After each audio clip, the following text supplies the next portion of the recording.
Hello, dear people, big and small. This is FayeTv once again.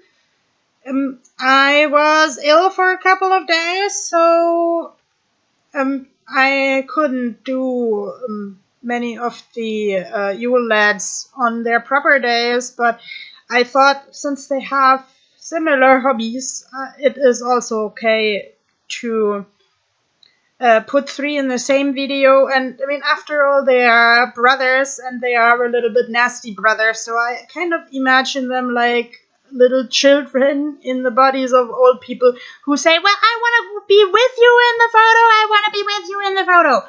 So here we have, and like by the fact that I have to read my plan, you also see that I can't remember in what order they come, and like today I found out that the Icelanders don't remember that necessarily either.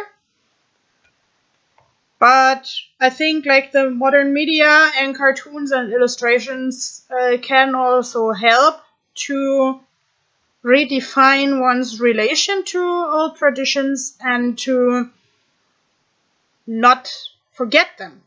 So we begin the whole thing with Thvörusleikir. Thvara is a big spoon.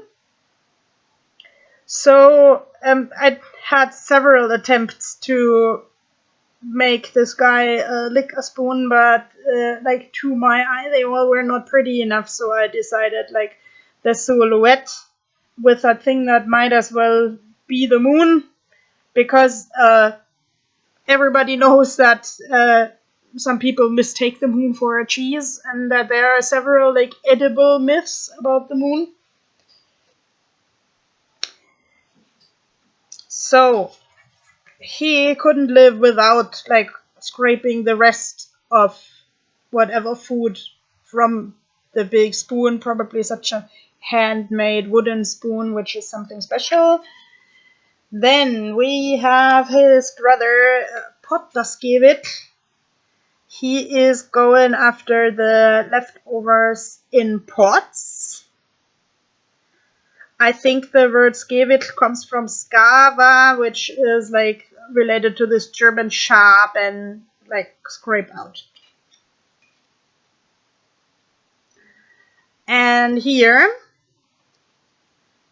this is Askasleikir. Like sleikja is like to lick, basically, and aska is a container for food largely. And a middle-aged man who was raised with very traditional people told me that like the aska is the container for all food, and like there is just one aska and everything's going in there. And like back then we didn't have dishwashing liquids, so there's basically like all the leftovers and all the smells from very mixed food in that aska as well. So I kind of tried to stick to the moon tradition, because the moon is very far away and these old times are also far away. So it can be the dish or the moon in this picture, and it can be asteroids or like leftover food that already has some rays of smelling and some mold. Like I totally tried to paint a rye bread, but okay, this is mold. Because let's say in Iceland you didn't have that much stuff 100 years ago, because it was an island. And like even today people are complaining that food is like very expensive because there are like customs taxes on it. So the domestic main product is of course fish, but we have a problem with overfishing. Potatoes. Icelandic potatoes tend to be very small compared to European potatoes. Cheese. I always wonder why there is no sheep milk cheese while there are a bazillion of sheep in Iceland. Yeah. So, I also read on the internet that the Yule Lads were actually built into stories for children in order to scare the children.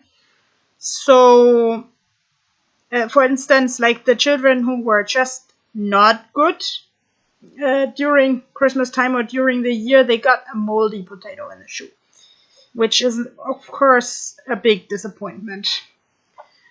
And yeah, so they were scary creatures in the beginning. Like today, of course, they're cute. They are also drawn to entertain people, like on the local milk packages. But I've also seen a horror movie for adults where they were starring. Even though you didn't see any little troll in that movie, you just saw like shadows and an ex-murderer and okay, like this one is probably too little for an ex-murderer, but I would, as always, say use Christmas time to appreciate what you have, to work with what you have, and to clean up things that you want clean or that matter to you. Have a nice day and a nice evening and be good. Bye.